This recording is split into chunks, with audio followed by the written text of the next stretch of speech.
Arriva il parere positivo della Commissione Ambiente dell'Assemblea regionale siciliana ai criteri di assegnazione del fondo di 300.000 euro voluto dal governo Musumeci per sostenere i comuni costieri siciliani nel redigere il piano di utilizzo del demanio marittimo, cosiddetto PUDM. La quarta commissione del Parlamento regionale, presieduta dall'onorevole Giusy Savarino, ha approvato i criteri con cui il fondo previsto da una norma della legge di stabilità del 2021 possa essere distribuito a quei comuni che presenteranno la richiesta.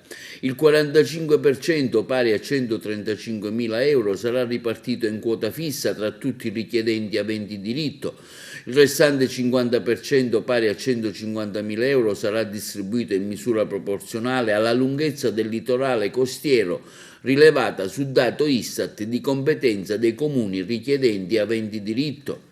Il 5% pari a 15.000 euro, la quota riservata ai comuni in dissesto finanziario, da ripartire in parti uguali tra i richiedenti che versano in tale condizione. Un'iniziativa per l'assessore regionale al territorio e ambiente Totò Cordaro che ci mette nella condizione di aiutare concretamente attraverso risorse adeguate quei comuni che a oggi non si sono dotati di questo importantissimo strumento di programmazione necessario alla crescita e allo sviluppo sostenibile delle nostre risorse costiere.